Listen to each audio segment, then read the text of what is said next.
Welcome, everybody, to the November 2022 meeting of the Metropolitan Washington Old Time Radio Club. And I'm delighted you're all here. I haven't seen any new names. Are there any new people on board that I've never met or that we haven't seen? I don't think so. So here we are, and we've got some of our some of the people, few faces we haven't seen for a while. So that's really exciting. Bert Rude, John Reiser, Jeff Whipple, haven't seen that name in a long time. I mean, they're just, and many more. I mean, I'm obviously missing some of them. But I am so delighted that you're all here, and it'll be quite a busy meeting, I believe. So we should probably get it started. And Frank, would you like to kick us off with the first 15? I'll give you co-hosting privilege. Okay, thank you. All right, you now have the keys to the kingdom. Okay. And I'll ask everybody else to please mute, because if you don't, I will mute you, because it just makes better sound quality. No, Frank, don't mute yourself. No, I didn't. I haven't. I'm looking for the share audio because I want that. Why don't I see it?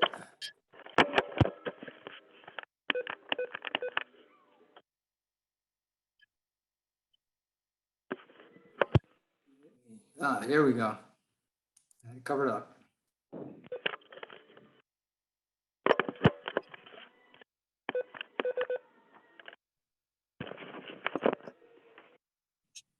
Okay.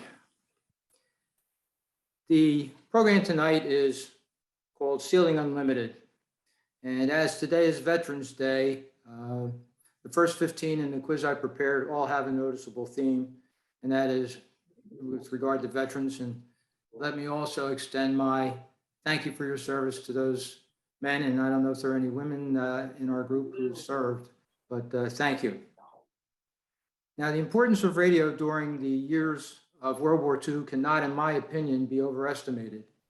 In addition to providing updates of the fighting on the various fronts around the world, radio provided a semblance of normalcy to the otherwise disrupted lives and concerns of a wartime United States.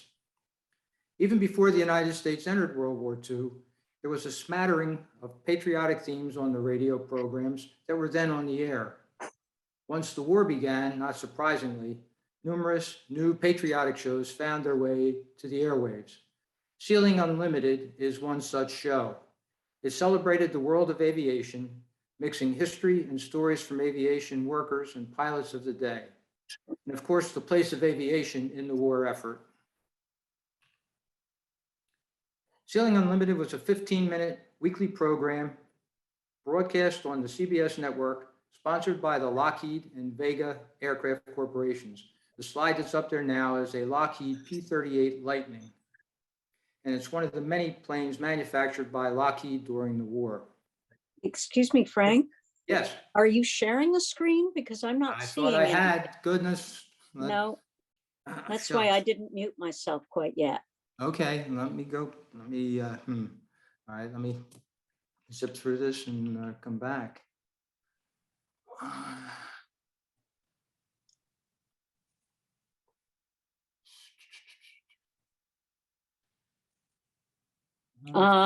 Here we go. Okay, then let's go back. That's more like it. Thanks, Frank. Yeah, okay, let's go back to the first slide and start over again.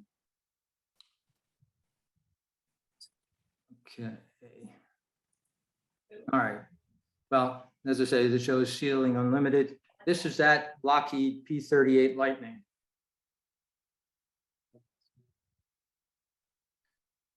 The show was written, produced, and narrated by Orson Welles. For the record, Welles was excused from military service due to a bad back and flat feet. Off the record, Welles was not interested in enlisting. His preference was to contribute to the war effort using his voice and his artistic talents. In addition to Sealing Unlimited, Wells also produced the program Hello Americans. He led a campaign to sell war bonds and entertain troops with a program called Mercury Wonder Show. The Museum of Broadcasting wrote that Wells' work, quote, was considered a prime contribution to the war effort.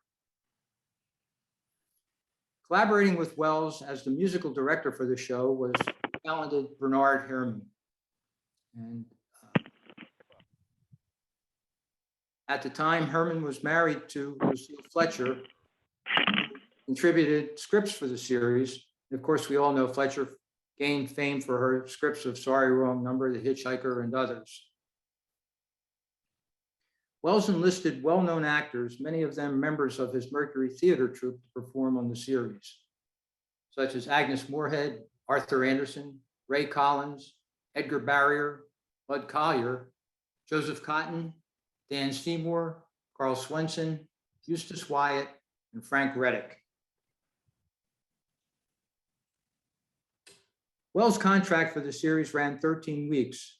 The list of hosts that followed Wells is another who's who of Hollywood: Charles Boyer, Ronald Colman, Cary Grant, William Powell, Edward G. Robinson, Joe E. Brown, Marlene Dietrich, Alan Ladd, Basil Rathbone, and James Hilton. After the first year, the show was expanded to a 30-minute format. It was retitled America Ceiling Unlimited. It became a variety show hosted by Joseph Cotton and featured music by Wilbur Hatch. The episode I will be playing is called The Navigator, and of course, there's a navigator on the screen. And the reason why it's called that will be very clear. So from November 1942, here is Ceiling Unlimited, The Navigator. Ceiling Unlimited. Hello, Americans. This is Orson Welles. This radio show is brought to you by the men and women of Lockheed and Vega. Tonight's program is dedicated to the navigating men on the big Navy patrol planes, to the Army bombers, and to the jobs they're doing.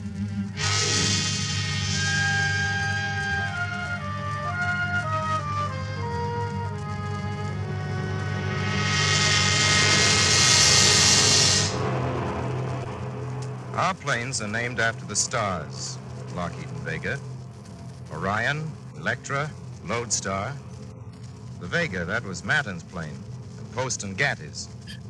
One Vega set a round-the-world record. Took another Vega to break it. Then Howard Hughes and another Lockheed did better yet, circle the world in 3 days, 19 hours, and 9 minutes. The Lodestar, that was a commercial transport. Today it's re-engineered and armed to the teeth. We call it the Ventura Bomber. Today, the Ventura Bomber, the Hudson Bomber, and the P-38 Lightning are helping to write history among the stars. Gazing up at the stars, earthbound philosophers and poets used to say, Behold the enormity, how great it is, not to be measured, not to be conceived of. How small a thing is man. astronomers catalog the stars, and navigators put them to man's use. The navigator tells the ship where to go. He's just as important in the air as on the sea. Not so many years ago, a pilot could only tell where he was going by sticking his head over the side of his plane and looking for landmarks. Then came radio beams, locators, and nowadays dead reckoning and celestial navigation, flying by the stars. Now here's a navigator, name of Carl W. Jones. You haven't read that name in the papers. Not yet. Unless you happen to subscribe to the Hodgetown Daily Scimitar. An honorable mention went to Carl W. Jones for jackknife and hatchet trailblazing through McGrundy's woods. That's the last time Carl Jones' name appeared in the press, and that was some time ago. It's been almost 10 years since Carl was active in the Boy Scouts. Mrs. Jones still has the clipping. Mrs. Jones used to get in the papers all the time. The Ladies Forward League met Wednesday afternoon at the home of Mrs. Walter Jones on 513 North Elm Street. Bridge was played at 3 tables, after which delicious refreshments were served by Mrs. Jones, and the guests left with many an expression of gratitude for a delightful afternoon. Mrs. Jones doesn't save those clippings. Of course not. All the girls who belong to clubs or groups get their names in the social notes. There's nothing special about me, except I'm Carl's mother. Carl has a girlfriend. And her last moment of celebrity was the time she won a prize for Best Eleanor Powell tap dance imitation at the annual A&P Wiener Roast. All hearts were captured by the cute and skillful dancing of little Lucy Carter. Oh, gee, I forgot about that. We have a very extensive research staff, Miss Carter. Why'd you pick on us? Because of Carl. Mrs. Jones, your son is a typical navigator. That's why we picked him. This program isn't dedicated only to Carl. Why not? Well, he got the 5th highest rating in his class in training school. He always got good marks in grammar school. A and neatness, always. At the grocery store, Mr. Nedick said he never had anybody working for him so accurate or careful. Just give Carl a pencil, Mr. Nedick used to say, and watch his dust. Never a mistake. Mr. Nedick said he ought to be a bookkeeper. Bookkeeper? Mrs. Jones, wouldn't you say that helped him to be a navigator? I'd say it helped. Before we go on with the show, Mrs. Jones, have you anything you'd like to say about the war? No. Miss Carter? Mrs. Jones does a lot. She's fingerprint clerk at the school 4 afternoons a week, and she serves on the draft board Monday and Tuesday nights. Millie, that was the hired girl, went to work in the shipyard. Most women do their own housework, Lucy. I'm taking lessons in spot welding. Oh, Mrs. Jones goes to classes on first aid, too. Nutrition and first aid. Wednesday and Friday. Well, that doesn't leave you much time for your women's clubs, Mrs. Jones. All the girls are busy now doing things for the war. Thank you, Mrs. Jones. Thank you, Miss Carter. And now, ladies and gentlemen, about Mrs. Jones' son, Carl. I'll give it to you fast. Carl Jones enlisted in the Air Force. At the grocery store where Carl used to work, they said he'd make a good bookkeeper. Carl had to track like something. He wanted to fly. And the truth is, he'll never make a first-rate fighter pilot, Jones? said his commanding officer. Jones, I'm afraid that's about it. Well, I want to fly, sir. If I can't fly. I told you Carl wanted to fly, and besides, there was all that expensive training he'd had. Carl hated to see that going to waste. Jones, Yes, sir? how would you like to be a navigator? A navigator, sir. Well, why all the astonishment? Well, sir, you've got to know mathematics backwards and forwards to be a navigator. I didn't make headlines in geometry. Can you add? Yes, sir. What Carl really meant was, And how? Make many mistakes at it? No, sir. Then you can be a navigator. We'd like you to have a try at it, Jones. so Carl took the pencil from behind his ear, so to speak, got himself a sextant and a Bowditch's Practical Navigator and Weems' treatise on aerial navigation and drawing instruments, precision dividers and several Mercator charts, and a stopwatch and a few dozen extra pencils. He worked at it hard for 15 weeks, took his place beside a lot of other boys from the stores and offices and colleges of America, took his place beside a navigator by the name of Christopher Columbus, a trailblazer named of Daniel Boone, who never got lost, no, but he was bewildered once for 3 days, a lot of other pathfinders. Carl learned to stand in the plastic glass turret of a bomber and take some sights on the stars and then make some passes with that yellow pencil of his. And lo, he knew where he was. It was magic. Carl Jones, fresh from wrapping butter and cartoning eggs, could intercept starlight, traveling at 180,000 miles a second. Consult his almanacs, fool with his sliding scale, make a few passes with his yellow wand, and by Jupiter, he knew where he was. Holy cat, it works. Floating around in space, 1,000 miles from anywhere.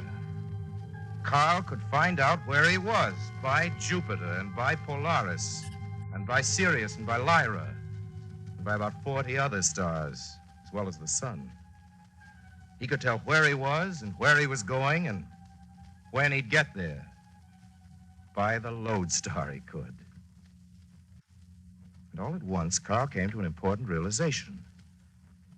He found out he wasn't just a clerk in the big bombers he navigated and practiced. He was the manager. He told the pilot where to go. Well, pretty soon, Carl got so good they sent him to an airbase in a jungle island in the South Pacific. It was so small that from 10,000 feet it looked like a sprig of parsley. A nice location for a thriving business, though. Customers weren't long in coming. Men, our reconnaissance reports a very powerful enemy task force in our vicinity. The vital information goes up on the blackboard. Pencils come out. Carl Jones takes down his biggest order to date. Enemy bears 320. True distance. Enemy disposition 2 aircraft carriers, 4 cruisers, 8 destroyers. Objective, intercept, and attack.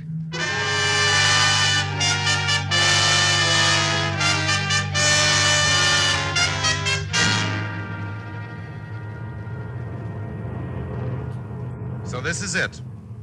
A far cry from the grocery counter to the plyboard desk of a 4-engine bomber loaded with big trouble. Wind is from 60, 15 knots. Going to make an airspeed of 280. Track of 320, true. Brings us out on the enemy's vector to the airspeed ring. Thus, Carl, Relative the speed. Jones boy who ground your coffee medium, 10 degrees east of the now equator. prepares to grind the enemy Given fine. Speed of 290. Means I'll be coming back steering 142, making a track of 230 miles. It comes to 43 minutes anyway, before they intercept the enemy fleet. Then, for 43 minutes. And exactly on schedule. Rendezvous.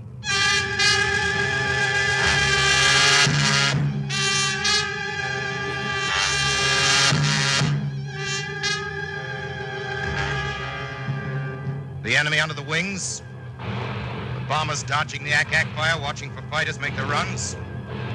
Pieces of flak rip through the cabin walls, machine gun bullets whine through the ship. A port engine is hit. The enemy fighters swarm around the bomber. Then from the bombardier, Bombs away! Let's beat it out of here! so they beat it out of there. And with machine gun slugs spanging and humming through the ship, Carl Jones makes some vital corrections for a crippled engine, a false course to throw off pursuit ships who might find the secret landing field, the change in wind direction and velocity.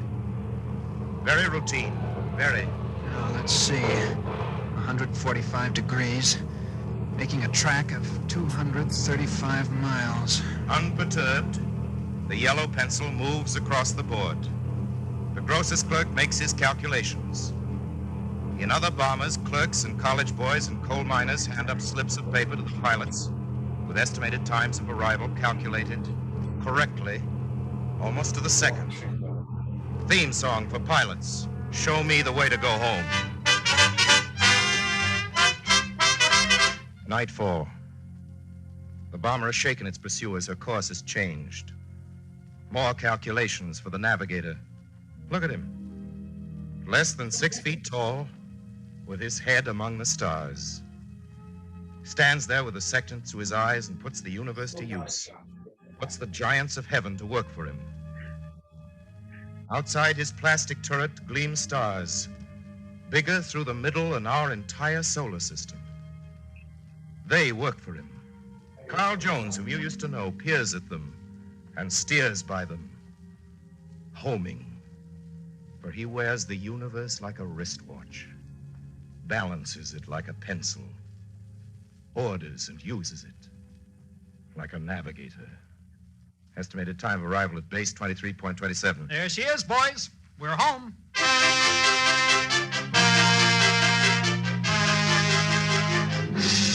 Something went wrong. I don't know how it could have happened. My estimated time of arrival was off. 12 seconds. Ex-grocer's clerk takes 4-engine bomber out to sea, engages enemy, attacked by enemy fighters, hit by flak, engine knocked out, change of course necessitated, wind changes, brings 4-engine bomber home again to a 1-cent postage stamp somewhere in the South Pacific. Wonders where he dropped 12 seconds. Earthbound philosophers and poets, gazing up at the stars, used to say, Behold the enormity, Are you okay? greatity, not to be measured, not to be conceived of. How small a thing is man. Americans, this is 1942. Look up. What do you see? Enormity. The glittering cosmos. And Carl Jones. He's up there in the middle of it. He's doing a great job. That's what the Air Forces say. I always knew he would. How about you, Miss Carter? You're going to marry him. I think he's wonderful. Surprised? I shouldn't be. He hasn't changed any. I guess he was wonderful before. We're just finding it out. Miss Carter, I don't want to embarrass you, but you're wonderful, too. Carl up there in the stars thinks you're wonderful. And you, Mrs. Jones? I dare anybody to make a joke about an American Woman's Club now. While we're about it, is there anybody who thinks it's funny or dull to be a bookkeeper? Your boy Carl may never make the headlines, Mrs. Jones, but he's proving an important point. It concerns the dignity of man. He doesn't look very small up there compared to the universe. He looks very big.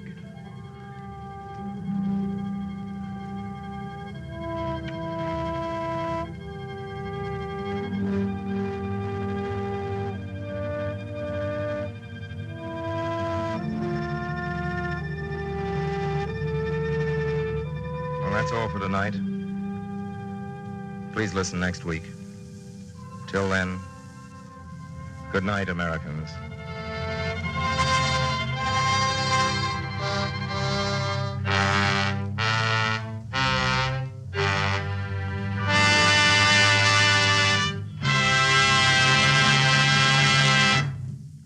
This program has come to you from the Lockheed and Vega Aircraft Corporations of Burbank, California.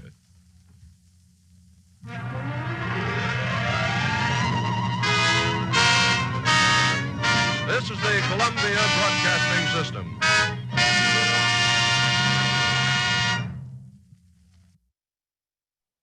Okay, so there is Ceiling Unlimited.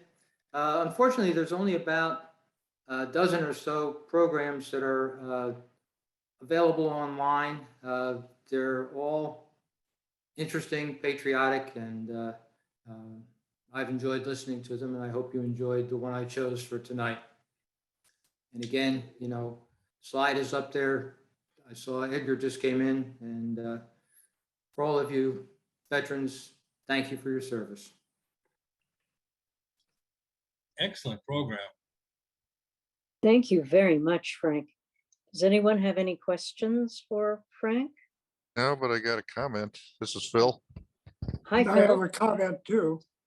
I've got a copy of that Weems Celestial Navigation, a Weems plotter, and that circular air navigation slide rule that I talked about in the show. I don't know why, but I have them. Why not?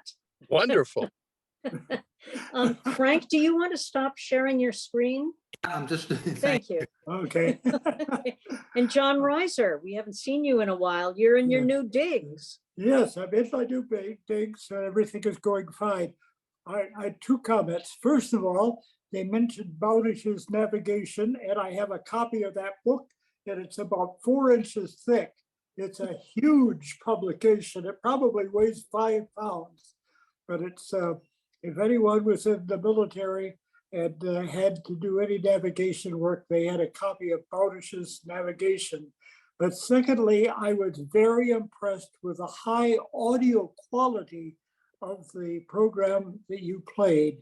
The audio was excellent, good fidelity, very low distortion on the peaks and so on. And I just wondered if you could comment on what the source that you had for that particular program that you played, because it was excellent. actually, John, I'd have to go back and look to see where I got it. But again, I'll always credit John Abbott for I forward the programs to John. John takes out those peaks and valleys. He takes out the cracks and crickles and everything else and makes them sound as good as they do. Although I think, as I recall, John saying this one was in pretty good shape when he got it. But again, I'm grateful to John for what he does. Yeah, I couldn't screw this one up very bad. It was pretty good shape. How hard did you try? Apparently not hard enough. Was it on a transcription originally?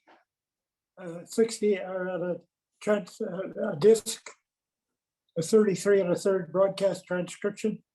I truthfully, I don't know. John, what I'll do is, if you give me a couple of days, I will find the site where I got that one, and I will email it to you so you could check out any of the other programs that you might like to hear.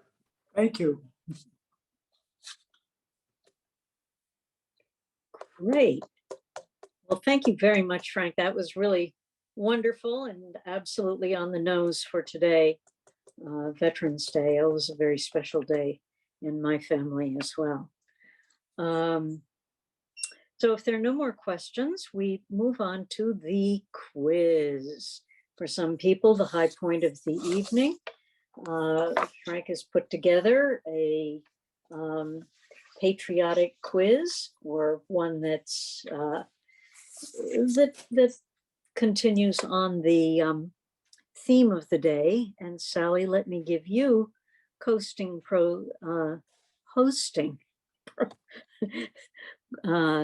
credentials, so you can go ahead and launch the poll.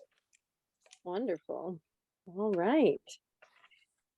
I am excited about this quiz this time. I'm excited about it every time because I get to read it. But for those of you who may be new joining us, I do not read it ahead of time. It is a cold read. So all errors are not my fault. No, I am giving you a little bit of time now, class, to get your pencils or your paper, your materials. Oh, I love that Wendy is always prepared. John, very nice to see your materials. Very good. Again, for those of you who don't know me, I'm a school teacher. If it doesn't see, and I see some people who are not getting their things ready. Jack, I see you. I see you sitting. Oh, that's right. Thank you. Very good. Excellent work. All right. So what I'm going to do is, oh, very nice, Jack. Good job. You have your pencil. Very nice. Now I'm going to launch the digital poll. You may go ahead and answer the questions on the screen faster than I will read them. I will read the question once and the answers once. I will kind of paraphrase the question again, move on to the next one. I will be reading it in my standard voice. Prepare to launch poll. Now, thumbs up that you can see the poll. Thank you. Excellent. All right. November 5th, remembering old-time radio performers who served and those who supported them. Number 1.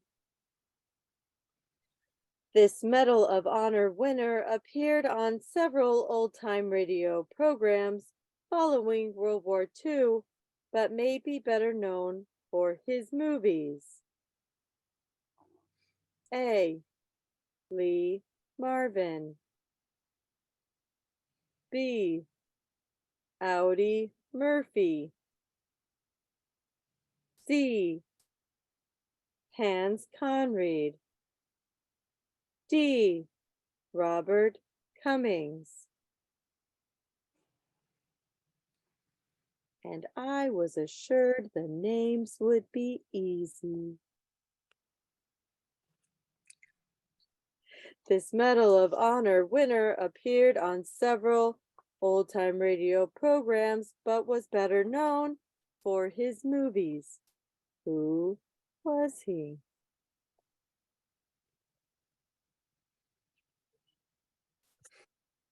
Number 2. After his wife died in a plane crash while on a mission to sell war bonds, this performer enlisted in the Army Air Corps and flew combat missions as an observer gunner. A. Ray Milland. B. Ronald Coleman. C. Clark Gable. D. Will Rogers. After his wife died in a plane crash while on a mission to sell war bonds, this performer joined the Army Air Corps as an observer gunner.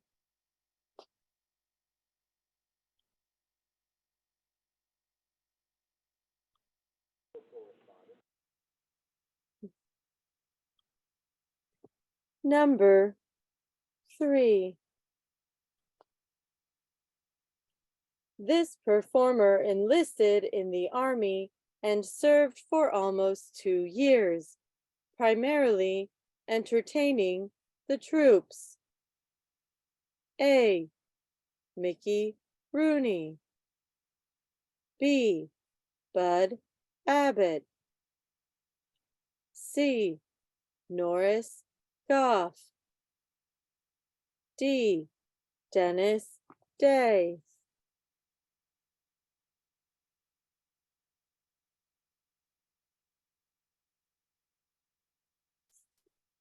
This performer enlisted in the Army and served for almost 2 years entertaining the troops.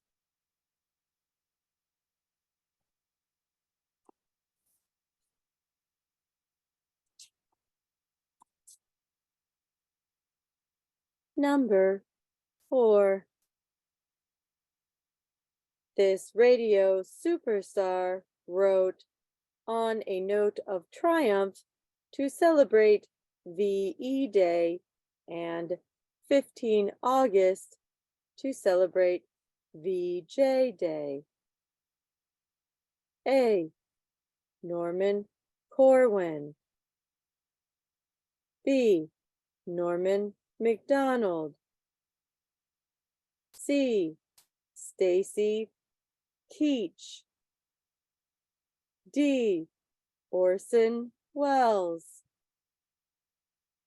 This radio superstar wrote on a note of triumph and 15 August.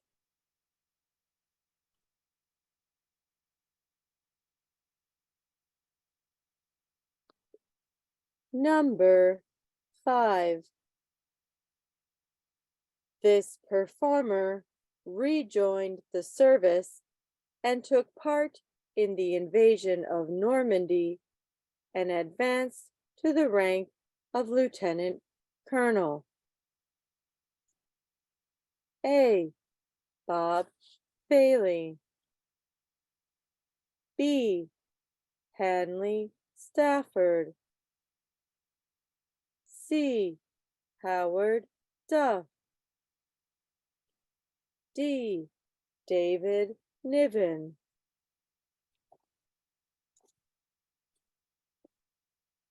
This performer rejoined the service was the invasion of Normandy and a lieutenant colonel.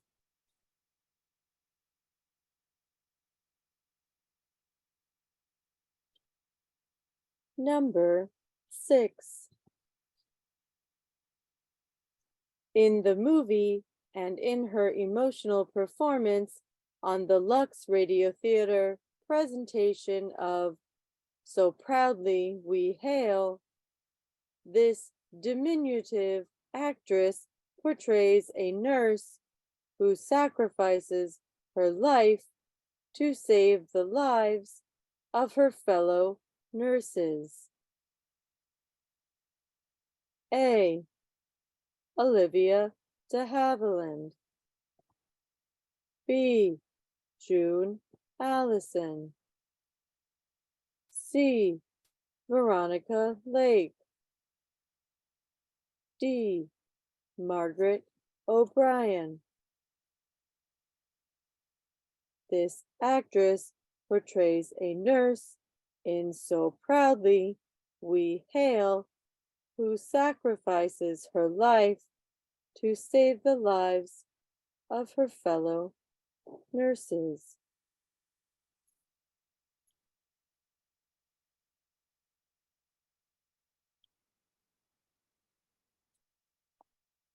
Number 7. This entertainer and his band enlisted in the Navy in 1942 and remained in service until the end of the war. A. Bob Crosby. B. Ozzie Nelson. C. Phil Harris. D. Meredith Wilson. This entertainer and his band enlisted in the Navy in 1942 and stayed in until the end of the war.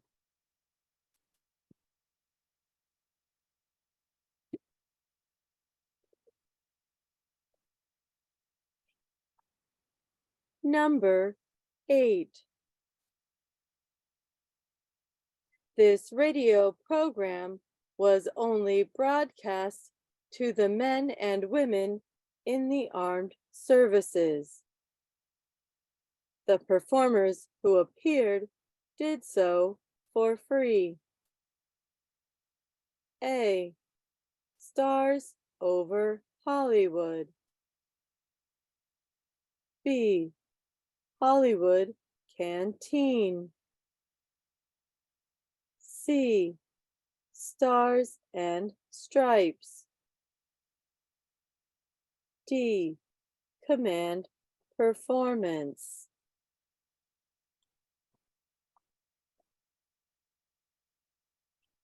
This radio program was only broadcast to the armed services, and the performers appeared for free.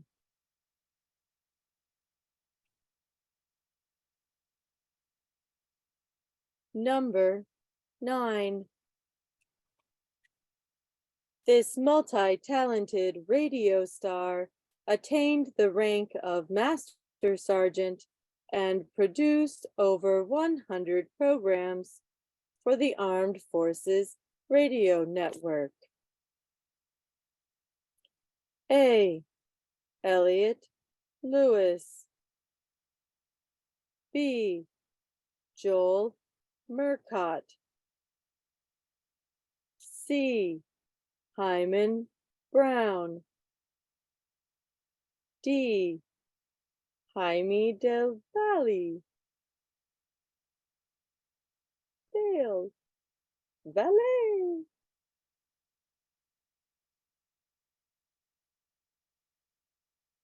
This radio star attained the rank of Master Sergeant and produced over 100 programs for the Armed Forces Radio Network.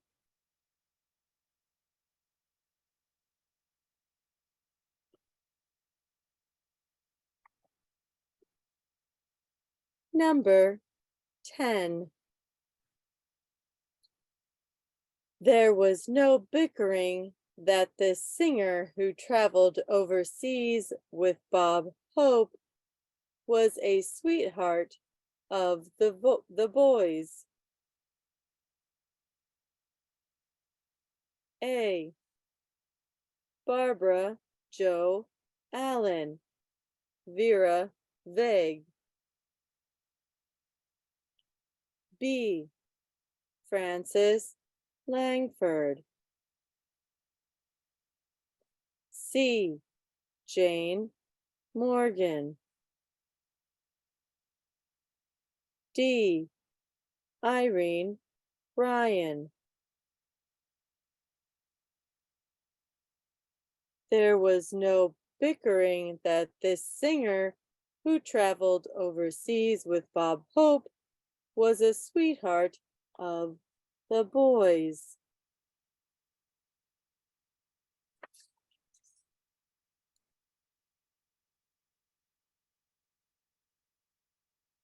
Okay. That concludes our poll, our quiz. I'm going to leave the poll running in the background. So if you want to double check anything that I said, because Hal says names differently.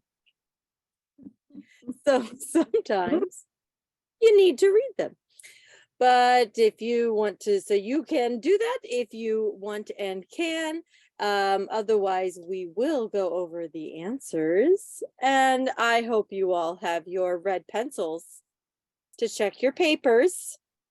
We would exchange them if we could, but we can't. So you're just going to have to be on the honor system for this one, children. I'm going to trust you. And we will do that after the main program. All right. Thanks, Peach. Sally, I just got the results of the poll showed up. Can I just go ahead and close that? I'm sorry, say that again, John? The results of the poll just Yeah, you showed can up. just do close and Okay, it's gone. it's gone. And Okay. you're a co-host now. But others Oh, can yeah? others can still see it to answer if they wish, correct? Right. They pull it up on their screens. Okay, okay. I'm not doing anything with it except muting. There you go. Very good.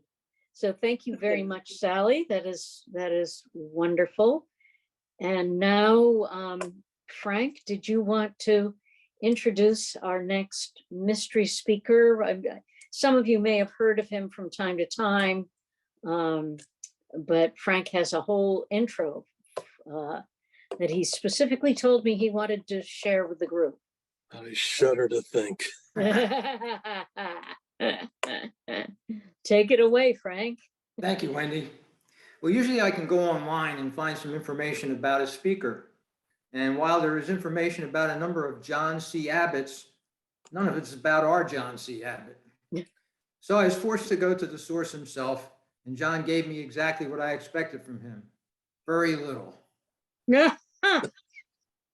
John is a veteran, and I assume of the Air Force, as he worked on C-130s. So John, again, Yes. thank you for your service. Yes, when I was in the Air Force, I worked on hot air systems, and it stayed with me my entire life.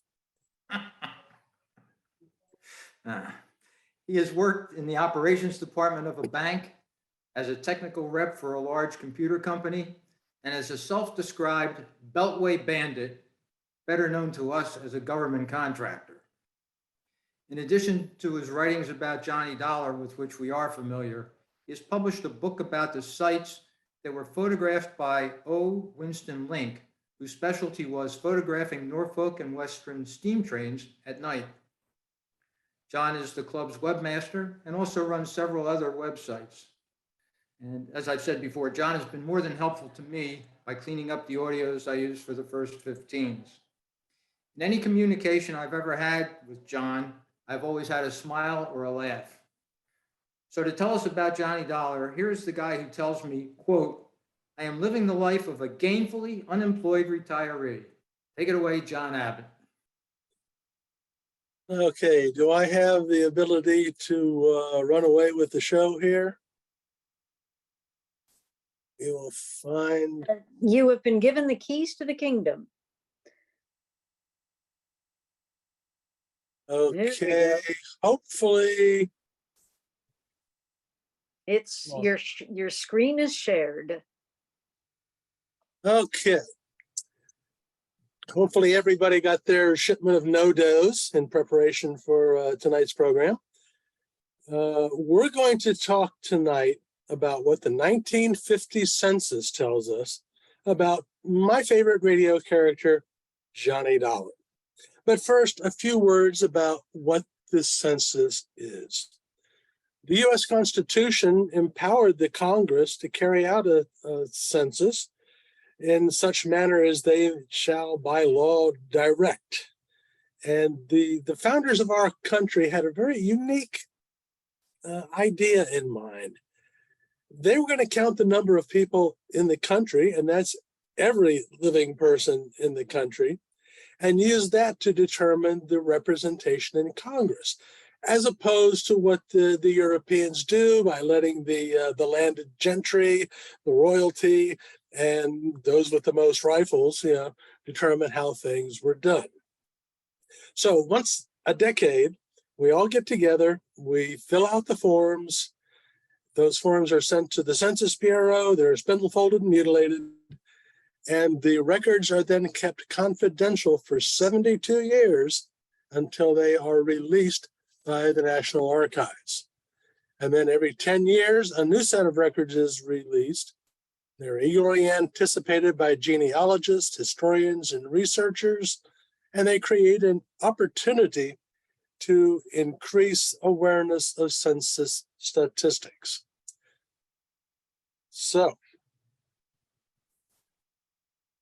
when the census was in the process of being taken, the Census Bureau hired individuals they called enumerators to go out and collect information from every household and put that information into census forms. And you can see copies of what the empty sheet looked like and a sample of a completed form. And during the 1950 census, there were approximately 143,000 enumerators who went door to door like the Fuller Brush Man and talked to people about the household. Now, in order to be an enumerator, there were certain requirements. You had to be a U.S. citizen, had to have a high school education, you'd be able to understand written and spoken instructions, do simple math accurately, talk to people and gain their cooperation, have good judgment and patience, and has the qualities of a bookkeeper, a salesman, and a diplomat. Now, there's one other requirement that was they had to have. They had to be people who wrote neatly and legibly. That requirement was not necessarily always followed. In some of my research, I looked through some census forms, and well, they weren't neat and they weren't legible. But, fortunately, the ones that we're going to look at tonight were.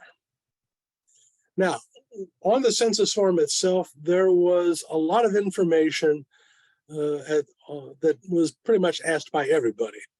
The head of the household, all persons in the household, and then persons who were 14 years of age or older. Everybody had to fill out information about the name of the street that they lived in, whether the house was a place of 3 or more acres, the names of the family members, race, sex, marital status, country or state of birth, all sorts of general information about who lived in that household. Now, if you were 14 years of age or older, then you got to answer other questions like, was the person working that week? Were they unable to work? Were they keeping house? Or were they doing something else most of the week? And even though, it doesn't apply to everybody, still, like for example, if the housewife answered, she could give the information for her husband and any working children. One of the interesting questions is, and we'll see how this plays out a little bit later, is how many hours did the worker work last week? If he didn't work, did he have a job? Was he looking for work? So a lot of these answers will give us some very interesting insight into the people that we're going to look at. Now, at the bottom of the form, there were additional questions that had to be asked for people who were lucky enough to be enumerated on specific rows of the forms. For example, there were 6 lines which was asked, was the person living in the same house a year ago? Was he living on a farm? Was he living in the same country a year ago? If not, what state or foreign country was he living in? Where were his mother and father born? What is the highest grade of school that he attended? Did he finish? And has he attended any school at any time since February the 1st? Again, 6 lines on the sheet answered by the people who were lucky enough to land on those lines.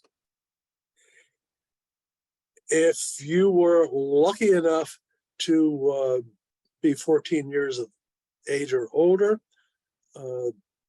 there's more information about, how many weeks did the person work, how much money did he earn, things of this nature. How much money did he receive from interest, dividends, veterans, allowances, pensions, rents, etc., etc., etc. You'll notice it also asks if he served in the armed forces, either during World War II World War I or at any other time. And we just went over those. Now, on the last line of the enumeration sheet, there are a series of questions for the last person on the form that they got to answer. Basically, what kind of work did this person do in his last job? What kind of business or industry did he work in his previous job? What kind of class of worker?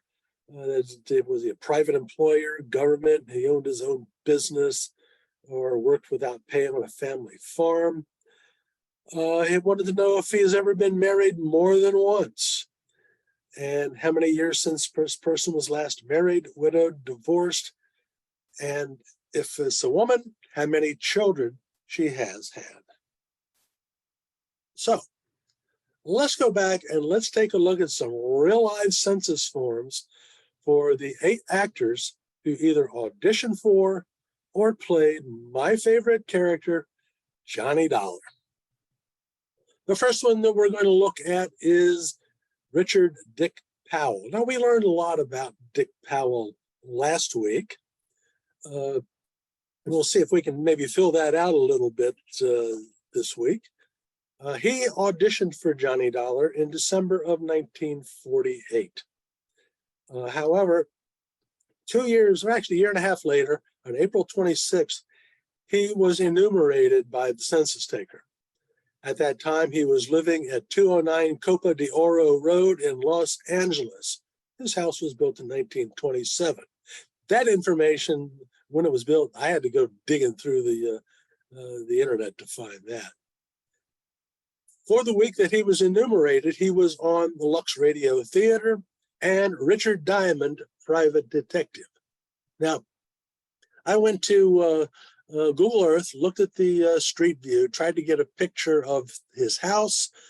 All you can see are the bushes in front of it. You really can't see that much.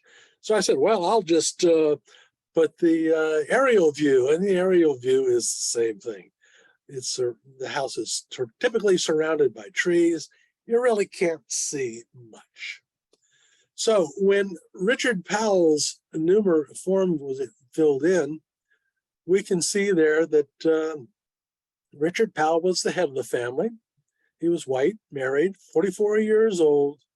He was born in Arkansas. His wife, June A., was female, 26 years old. She was born in New York.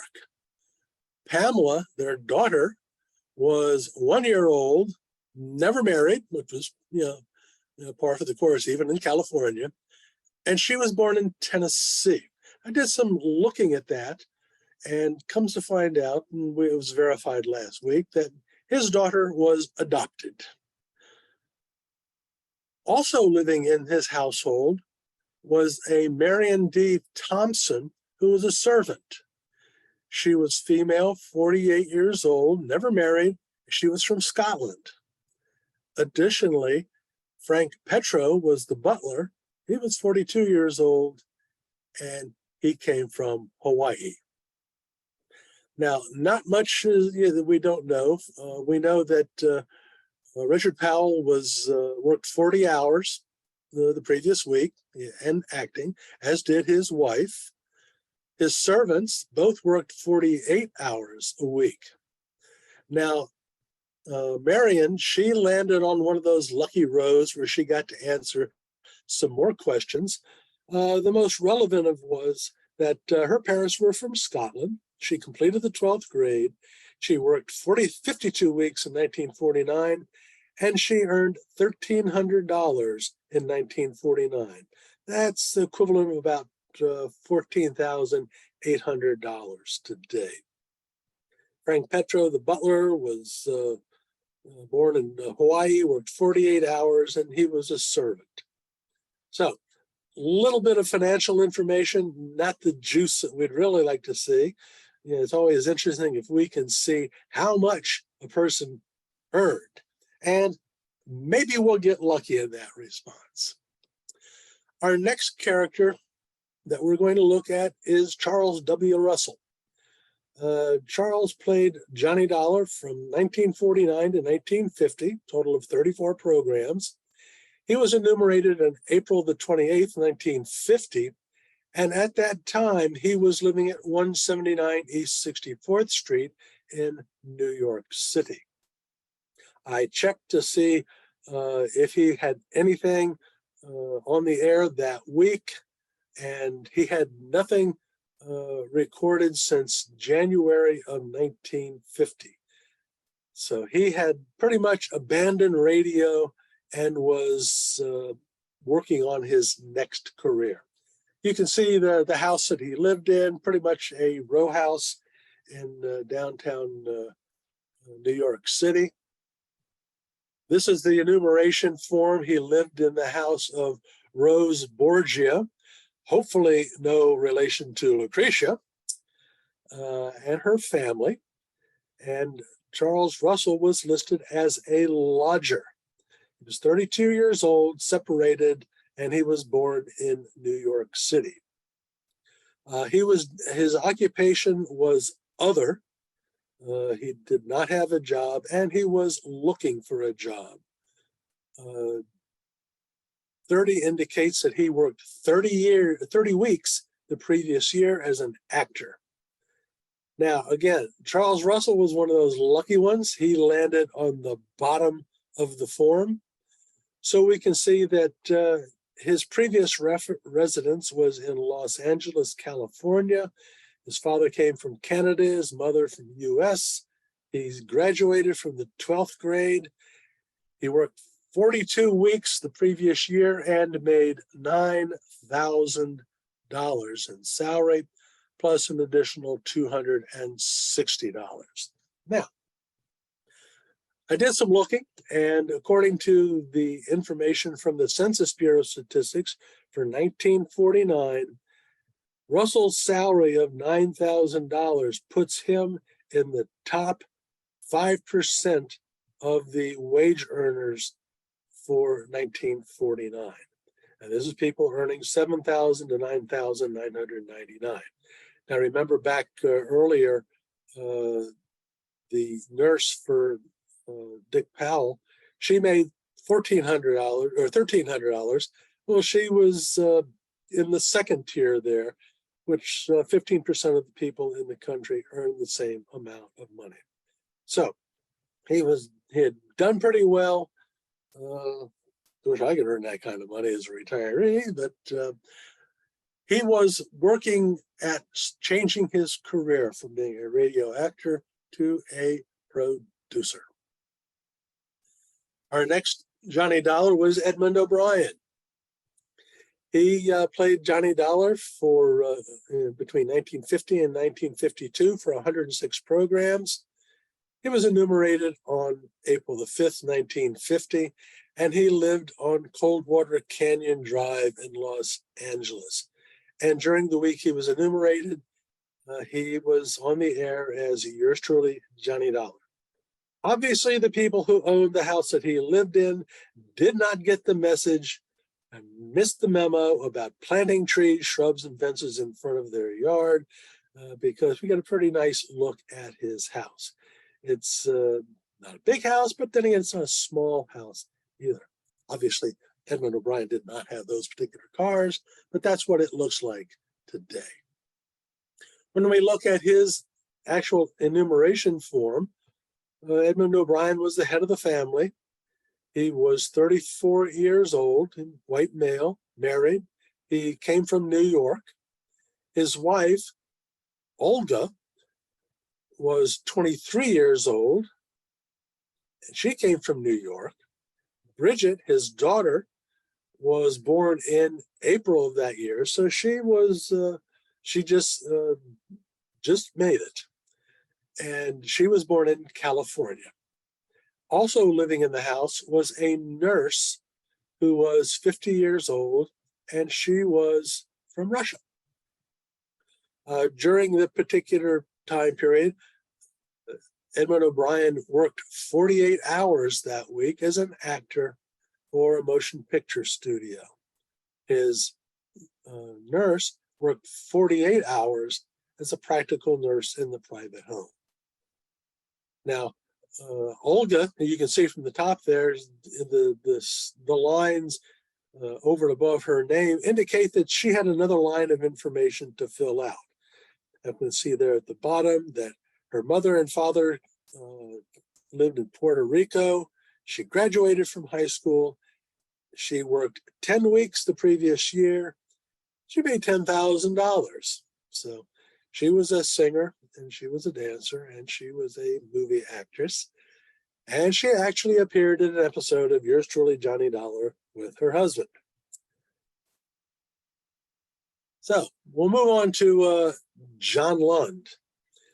He played Johnny Dollar from 1952 to 1954, 106 programs.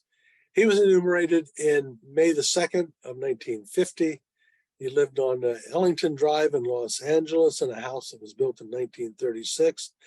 That week, he had nothing on the air. And it wasn't until May the 11th, the following week, that he had a program on the air. This particular owner gave the credence to some memo and put a fence out or a hedge out in front of it, but we can still see it's a nice little house. However, as we look at the details here, we see that John Lund lived with his wife. He was 37, she was 29. Both are from New York. He was doing other things that week. He did have a profession. He was not looking for a job. He did not work. He was an actor for theater and radio, etc. And his wife was a homemaker. Apparently there were no children. So it's not a lot of really interesting information there.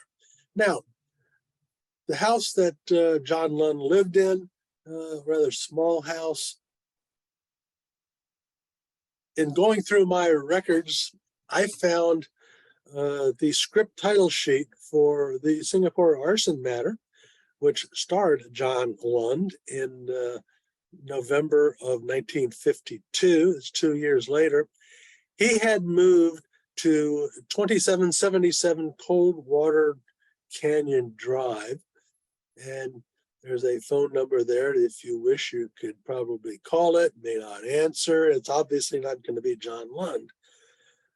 Again, for this one, I tried for a street level view of that one, but that owner did get the memo about trees, shrubs, and fences. So there is not really a lot to see. Coldwater Canyon is the same street that Edmund O'Brien lived on. So they were just a couple of blocks away from each other. Gerald Moore is the next Johnny Dollar. Although he never played Johnny Dollar, he auditioned for it in December of 1955.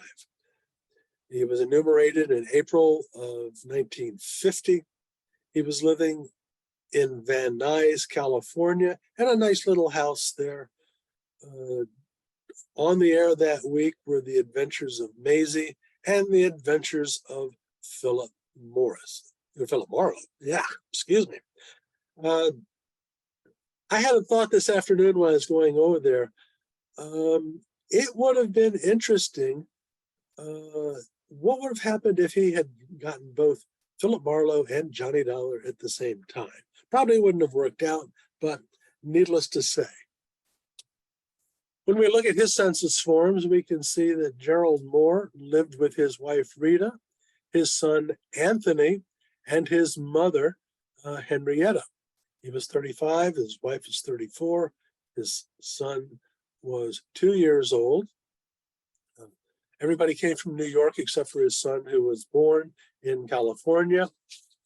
Gerald Moore worked 12 hours the previous week as a radio actor, and his wife was a full-time housewife. Now, his mother, she got to fill out one of those lucky lines in the middle of the form, and her mother and father are from Germany. She completed high school, and she had $720, either in the bank or in the mattress, wherever. So Gerald, I'm sure, was doing pretty good. He had his son. I did some looking, and his son, Anthony, he did quite well for himself. He's serving as a judge on the California Superior Court. And he has written a number of papers, textbooks, and whatnot. So, yeah, he did rather well for himself. Moving right along to my favorite and everybody else's favorite Johnny Dollar, Bob Bailey. He played Johnny Dollar from 1955 to 1960 for a total of 485 programs. He was enumerated on April the 14th, 1950, and he lived in this house shown here at 3077 Motor Avenue in Los Angeles. During the week that he was enumerated, Let George Do It was on the air. Now, as we look at his enumeration form, it's kind of interesting because Bob, his wife Gloriana, and his daughter were on the bottom of one form, and his son Robert Jr. was the first entry on the second page of a form. So we see here that Bob was 36 years old. Although it says he was born in Iowa, we know that he was actually born in Toledo, Ohio. His wife was born in Illinois. His daughter was born in Illinois, and his son was born in California. He was working, he worked 7 hours the previous week as a radio actor. Now, as we look at the information that was at the bottom of the form, we see that his mother and father came from the US. He only completed the 10th grade. However, when you look at the bottom part there, he worked 52 weeks the previous year and made $20,000. That's $228,000 in today's money for what, maybe 1 or 2 days work a week? Nice work if you can get it. He had never been married previously. He and his wife had been married for 12 years. And the enumerator got a little bit carried away there, had to correct that he had never had any children, which in a way is kind of reassuring. Going on to our next one, we have a mystery here. Bob Reddick was the next character or next actor to play Johnny Dollar. He played Johnny Dollar from 1960 to 1961, total of 29 programs. He was enumerated on April the 11th, 1950s. Lived at 200 West 17th Street in New York City.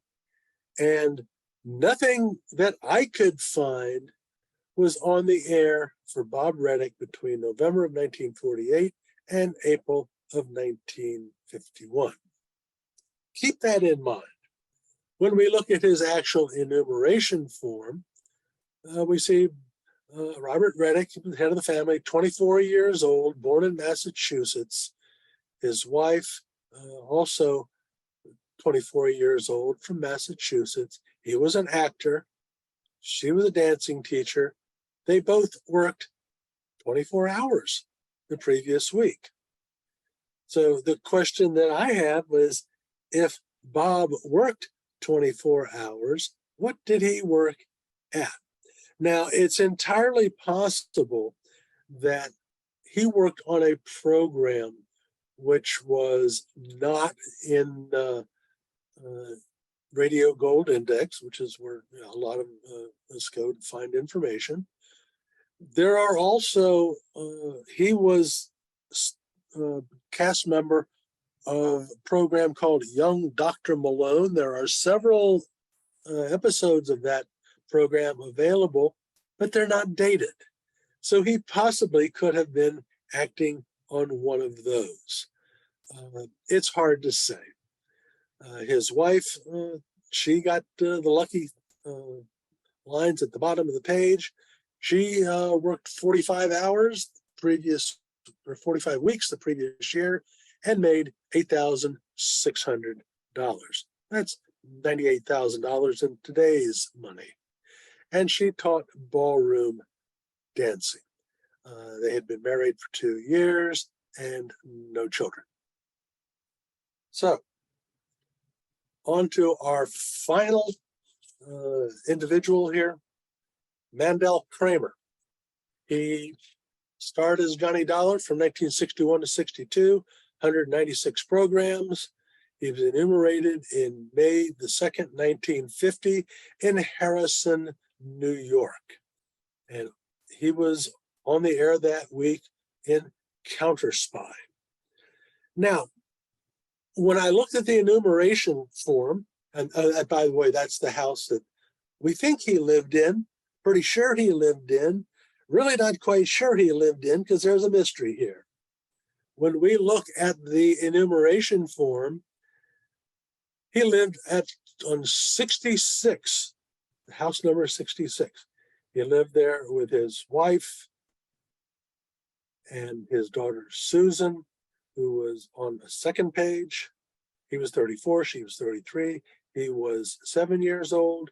He worked 42 hours the previous week, and he was an actor. Now, I did some looking to try and find out when the house that we think he was living in was built. And I looked at the GIS system, the Geographic Information System for Westchester County.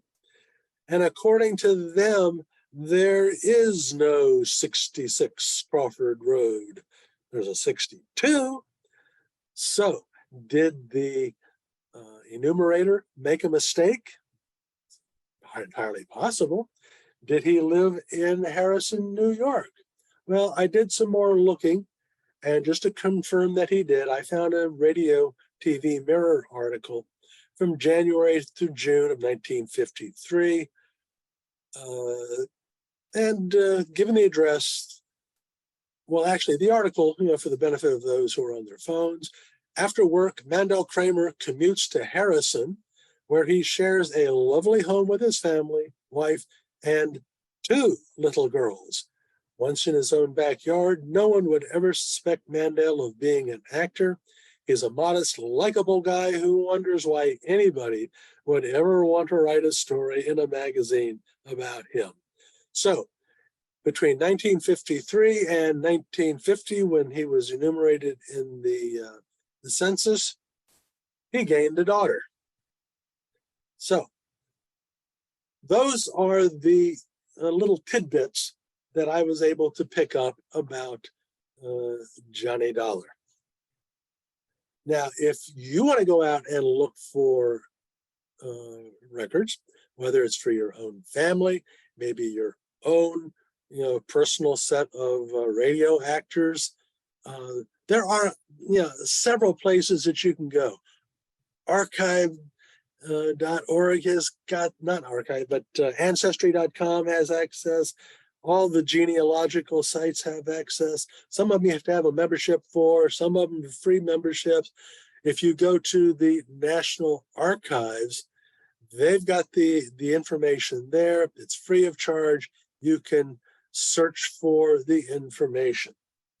When you get into it, they have a form. You put what state you're looking for, what city or county, the name of the person. You put in first name, last name, first name, last name. If you know the enumeration district, because you've been there before, you can put that in, and it will return a list of all the enumeration forms which meet those requirements. Now, several years ago, I did some research in the 1940 census looking for my grandmother. And It was like pulling hen's teeth. You had to know where she lived, which I didn't know. Then you had to search through all the census enumerations forms, page by page by page, looking at the information, trying to hopefully get lucky to find the person that you were looking for. This is a little bit different. The Census Bureau has employed artificial intelligence and optical character recognition, and it actually goes out and they have created a database based on what their programs think they see on the census forms. So if you have somebody who wrote very clearly and concisely on the census form, you'll find their name very easily. If you get somebody who kind of scrawled and made it obtuse, it's amazing how well some of these programs can pick up that information. But that's the one place that I would start looking if I were you. And as I was going through this, I looked at some other people. I looked, for Jack Johnstone because I want to see, who was living with him. I was, listening to Arch Obler's plays at the time, so I looked up Arch Obler's census form only to find out that he lived next door to a hospital for mentally challenged individuals. I have been looking for the census form for Howard McNear and William Conrad. I ain't been able to find them. They're out there somewhere, and the search will continue. But sometimes you get lucky and sometimes you don't. But I did find a very interesting little tidbit. In the Jack Benny programs, Jack always talks about his neighbor next door. Name just went right out of my brain. I hate it when that happens, but it'll come to me at 3 o'clock in the morning, and I'll call everybody and let them know. But anyway, his next door neighbor, in looking at the census form, it wasn't his next door neighbor. He lived across the street from him. So he was his neighbor, but across the street and not next door. And I apologize for forgetting the actor's name. I'm sure everybody will jump on me. There's a message here in the chat. Ronald Coleman, of course. Thank you for whoever did that. Ronald and Benita Coleman lived across the street from Jack Benny. So that takes care of everything for tonight. Now we've got to wait until 2032 to do this again with the 1960 census. I guarantee you there will be some changes. The interesting thing next year is, or the next census is, 1960 was the year that radio, quote unquote, died. So it will be interesting to see what we can find out about our favorite actors then. Well, that takes care of tonight's program, takes care of my voice. I'm going to stop sharing. And if there are any questions, let me know. I'll answer what I can, make up what I can't, and as usual. John? Yes. On the very first, I think it was the very first page that you showed us, there was a John Lund listed. Was that the John Lund that you later referred to, or was that just so happened to be? On the I think it was the first slide, well, maybe the second slide you showed us with the first filled in enumeration. That I may have used Don Lund's enumeration form. I've got 1,000 of these things. But that's got to be a lot of work to find that stuff, or is it easy once you know how? Your first statement was correct. It's hard. When I was looking for Bob Bailey, I went out, I knew he lived in California. I knew he lived in Los Angeles. I knew his name was Robert Bailey.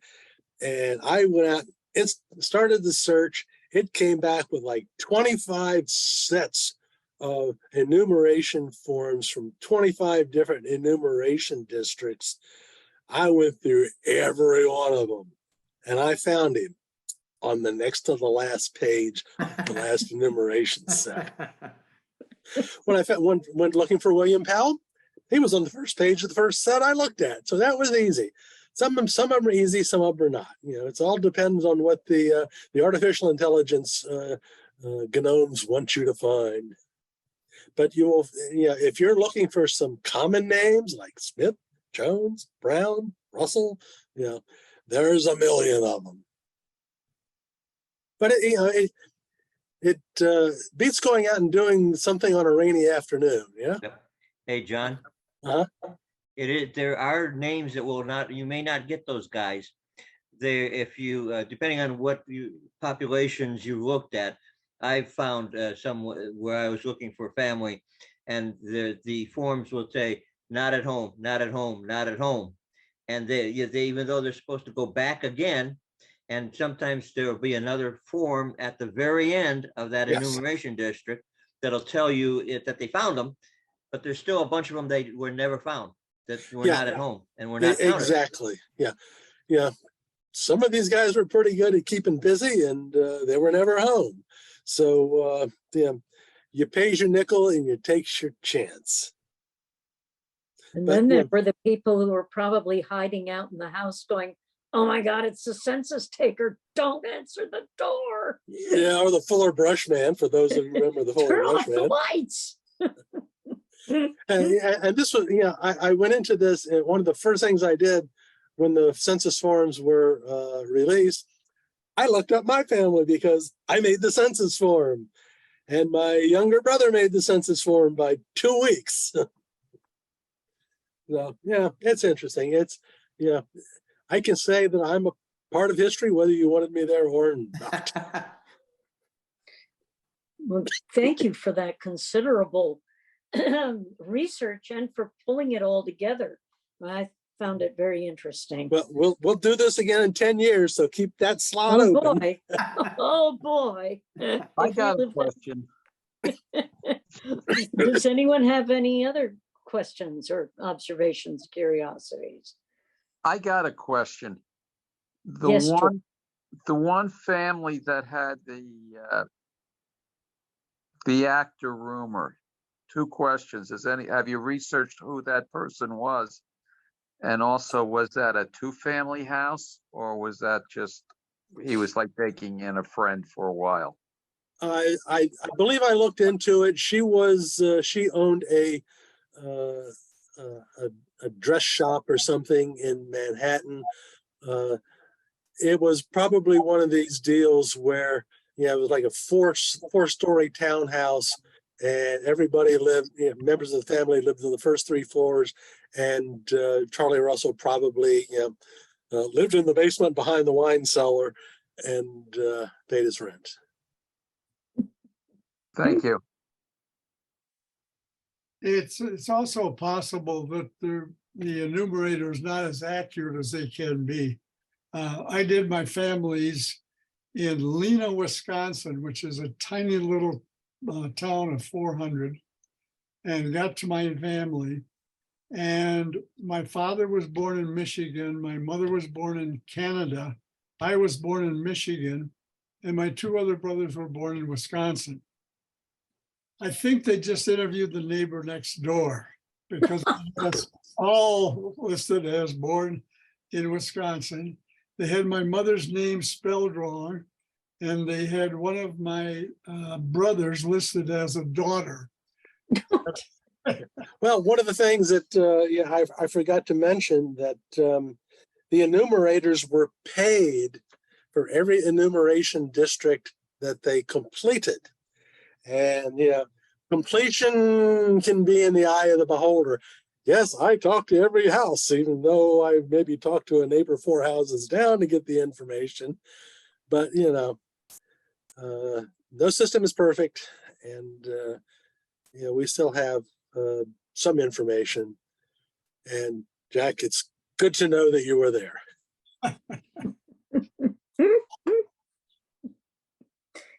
Any other questions?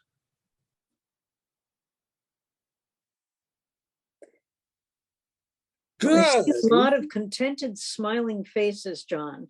So thank you very much. Maybe some of them took too much of the no-dos that I sent, and they're just kind of, yeah. Hey, I didn't get any no-dos. It's probably sitting in the lobby of your building. Go back and check afterwards, you know. I'm sure somebody got it. Wait, I'll go right now. Well, thank you so much. That's really wonderful. And if there are no more questions, then perhaps Sally has answers. Oh, smooth segue, Wendy. At any rate, Bonus point for Wendy. Nice job. Thank you. Thank you. So Sally, take it away and put us out of our suspense. All right. With the answers. I had a moment of panic. Is usually I get a copy of the answers as well as the questions, because I need the questions to set up the poll. And tonight I realized, and I wasn't looking too close. I look at the questions, obviously, because I have to put them in to the poll, but I didn't look for answers. So I had this moment of panic. Oh my God, did I lose the answers? Did they get sent? And I'm desperately sending messages to Frank in the chat. I have the answer key. Yay, Sally. That's what Frank assured me you did. And I hope you all have your answer sheets with your pencils, your pens, your colored pencils ready to mark. Oh, very nice. Oh, and John has a red pencil, a red pen. Very good. Oh, very good. I love a class that listens the first time. Oh, what a nice job. Bonus points for everyone. Now it's time to close the poll. So, oh, very good, John. I see your red marker there. Very good.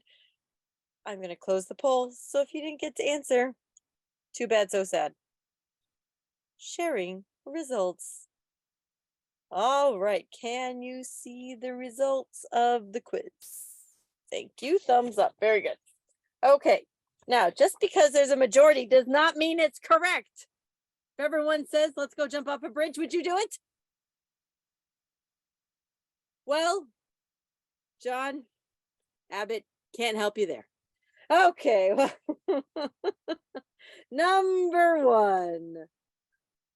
This Medal of Honor winner appeared on several old-time radio programs following World War II, but may be better known for his movies. Looks like we were split on the poll between A, Lee Marvin, and B, Audie Murphy, which really made me think that he was a car. I was slightly concerned. Audie. Thank you. I see Wendy's laughing. Thank you. Okay, I see. Tough crowd, tough room. Boy, oh boy. Well, let's see. Stick to teaching. If the hey, Phil, that'll be enough for you. Don't make me bring out the dunce cap.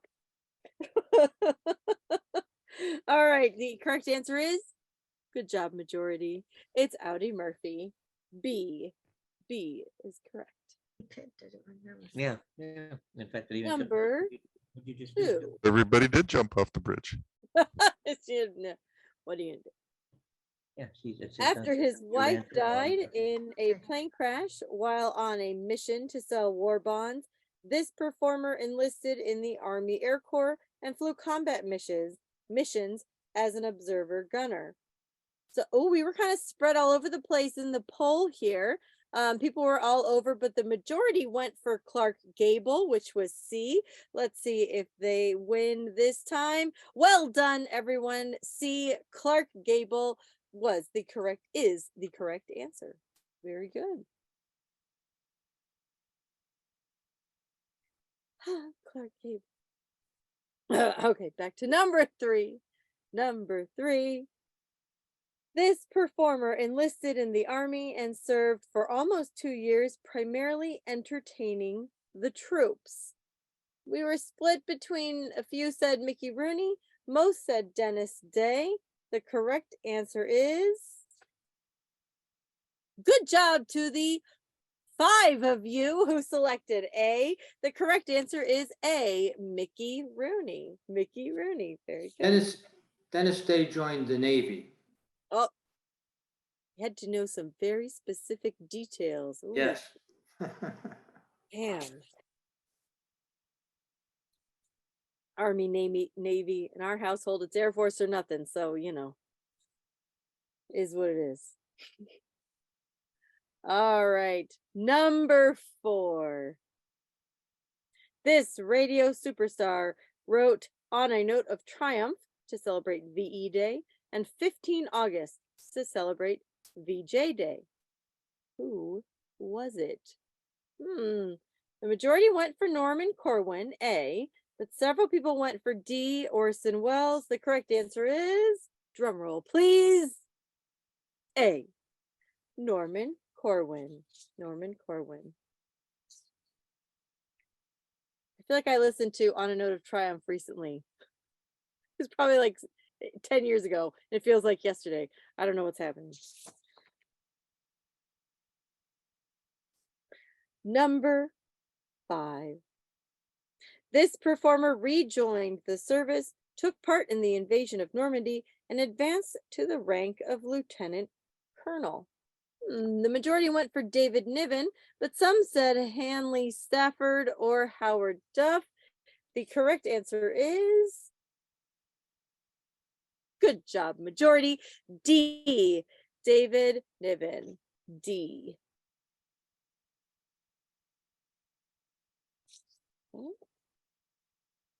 Number 6. Oh, we were all over the place on this one. Looks like we need to go back and listen to this program. Someone didn't do the assigned homework, I see. We all need to go back and listen to So Proudly We Hail from Lux Radio Theater, because in the movie and in her emotional performance in this program, this diminutive actress portrays a nurse who sacrifices her life to save the lives of her fellow nurses. We were all over the place.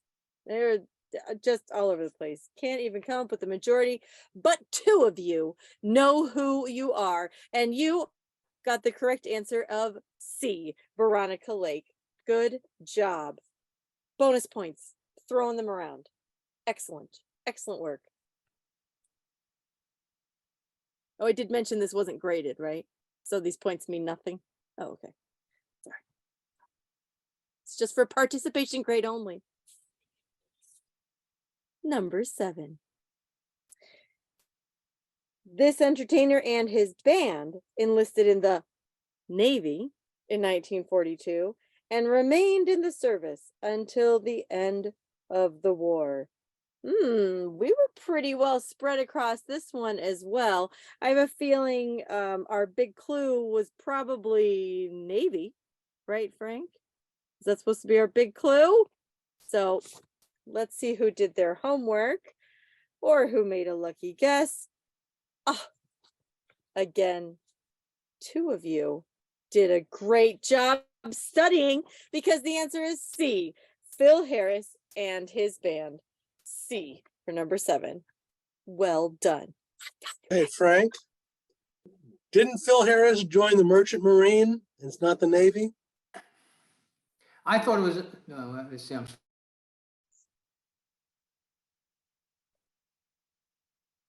Can't hear you.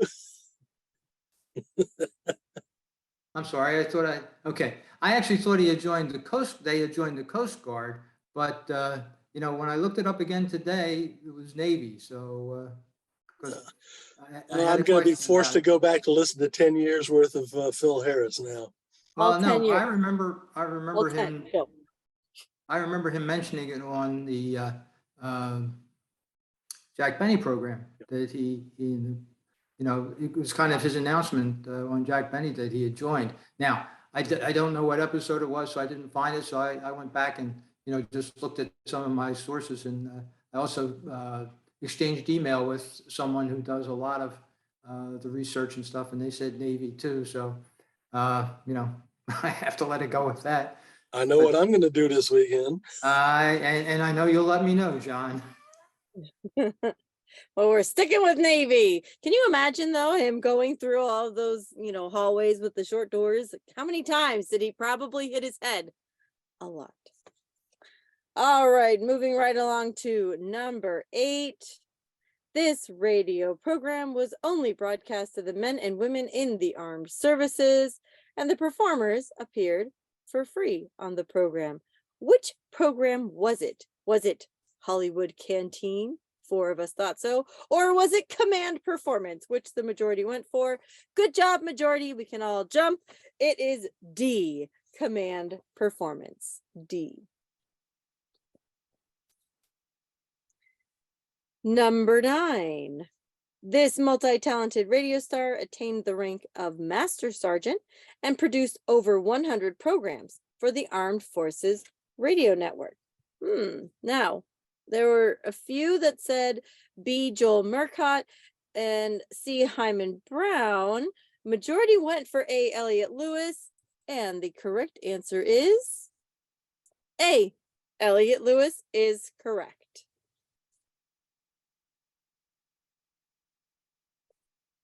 Final question.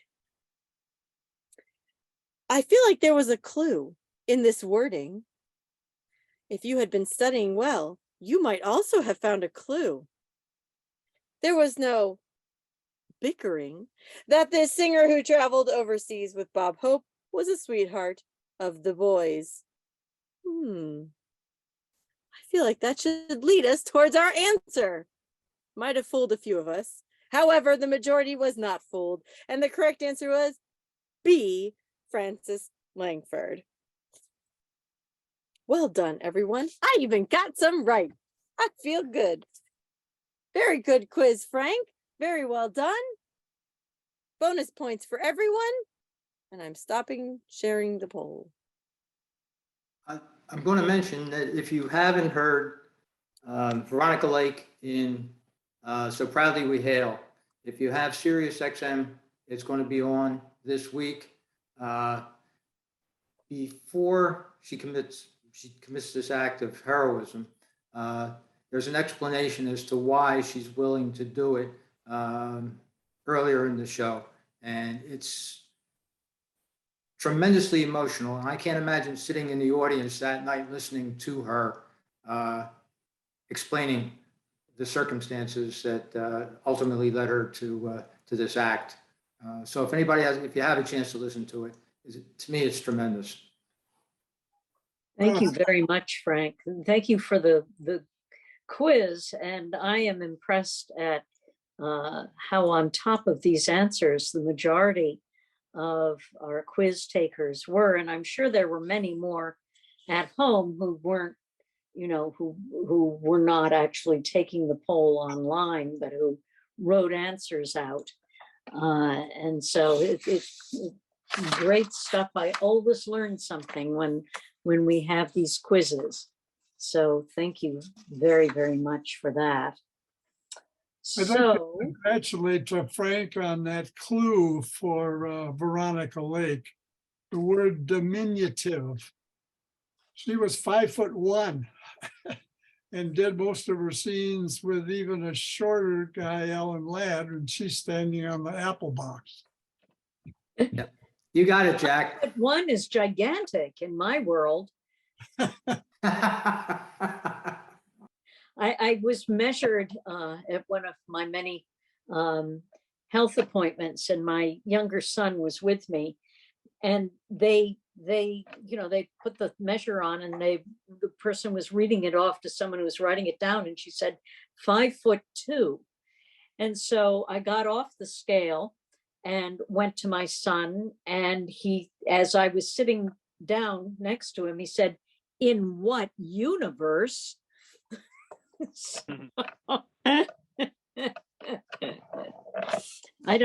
Anyway, so that the great stuff. Thank you all. And so I think before we stop recording and before we wind up the meeting, there are, we are doing elections tonight for the officers for next year for the club and for the Cowelty Award. And I'm a little dubious about how effectively we can do this Cowelty Award. I do have another poll, which I may ask Sally to launch. But, does that make sense for everybody? Before everybody starts dropping off the call, I thought, give the people who are here the opportunity to weigh in on these two issues, which normally we would just sort of confine to the meeting part. Actually, what I can do is stop recording and we can do the election and all that without putting it out on the web. Does that make sense to people? Does that sound like a plan? Sounds good.